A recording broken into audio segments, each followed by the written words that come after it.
This season of American Crime is Legal is getting even crazier. I haven't been posting on this channel because truthfully, I've been too depressed.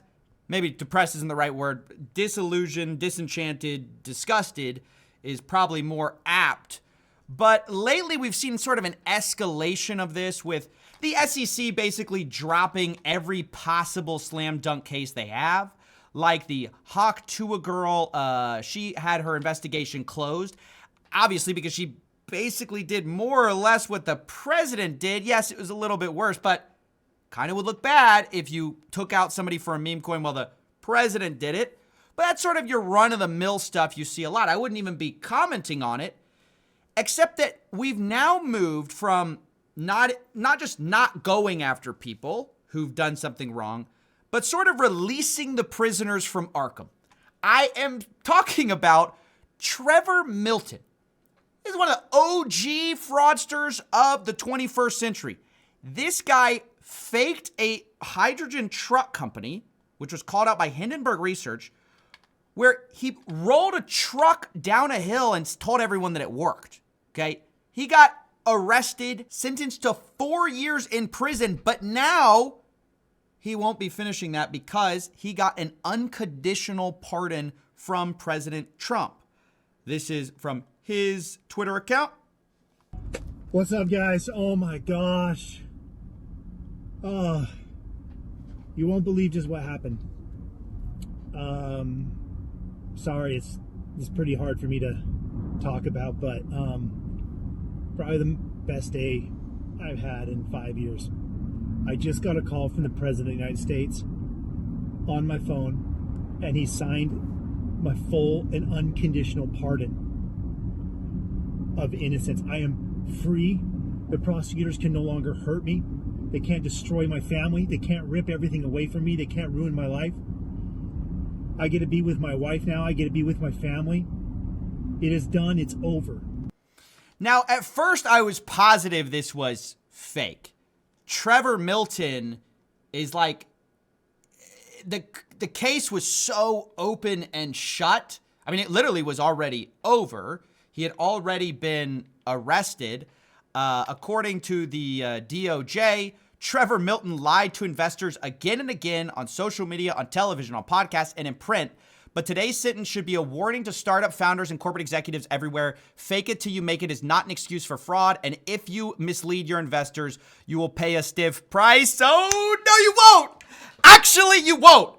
Actually, you'll get away with it. Just donate some money to Donald J. Trump, because it turns out Trevor Milton, right before his pardon, coincidentally, had donated over $1 million to the Trump campaign and done the same thing that SBF is doing, where he's like trying to pitch for like, I'm a Trump guy now. Because what all these guys know is if you pitch that, oh, I'm on Team Trump, then maybe you'll get away with it all. We see this from Donald J. Trump. I thought it was fake, like I said, and I refused to report on this until we got Trump actually commenting on it because I just didn't believe it was possible. What was your reason for pardoning Trevor Milton? Highly recommended by many people, that was taken advantage of.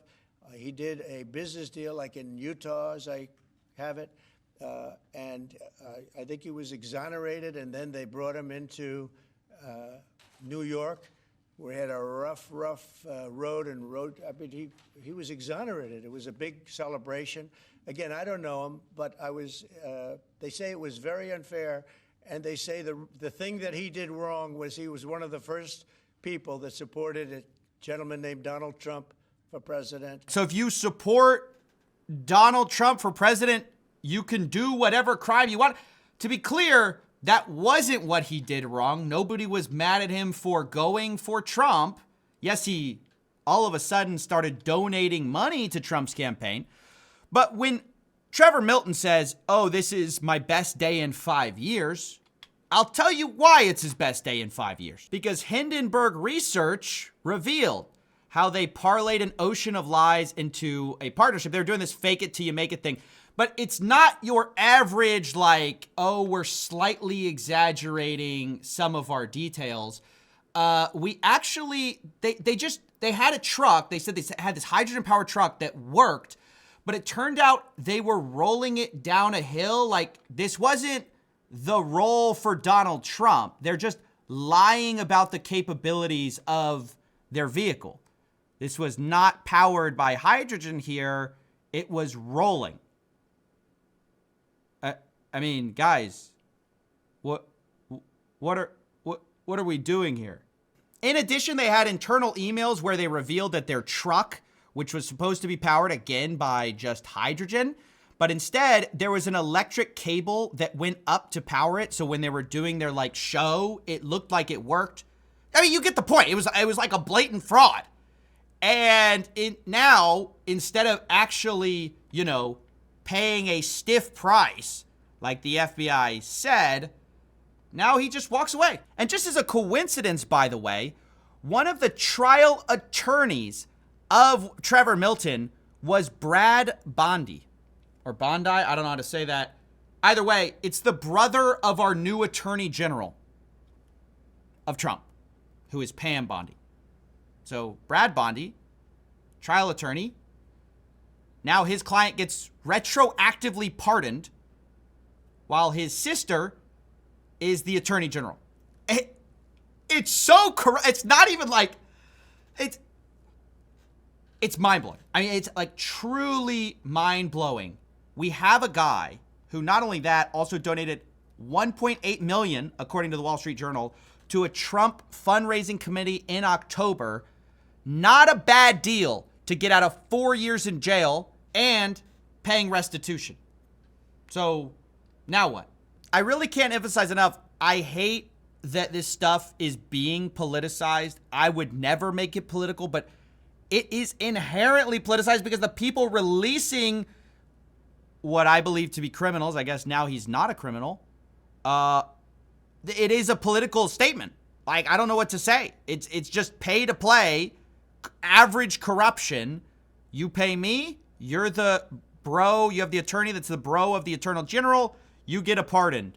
And look at the way Trevor talks about it. He plays right into the whole politics thing. Done by the same offices that harassed and prosecuted him. And I'm now officially 100% pardoned. And I wanted to tell everyone out there, all the people that supported me and fought through all the bullcrap, fought all the lies, fought against all the short sellers and the destruction that they do and everybody else involved. The greatest comeback story in America is about to happen. And I just wanted to tell you guys, thank you. You shouldn't be thanking us. You should be thanking your $1.8 million. You should be thanking your attorney. You should be thanking the new strategy where we just let fraudsters go that we've already caught. I mean, it's not like the Hawk Tua stuff. It's a little annoying, but you could argue, okay, how much did she really know? You could argue, you know, you're changing all the rules on meme coins. I guess we allow this now. I don't agree with it, but this is like even different than that. It's like taking a guy who was sentenced, who we already decided this is really bad. He's faking all his, you know, he's bilking these investors, and go, you're fine to do that again. So where do we go from here? I think SBF is up next.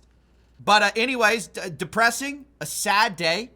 And yeah, I think if you're someone who's against corruption, you should be against this. Trevor Milton's not a political figure. He never was. And for it to be politicized in order to get him a pardon is weird. I guess like everyone who supports Donald Trump now just gets let go. I guess. I don't know. Weird. And I think it's bad for the country. Okay, bye.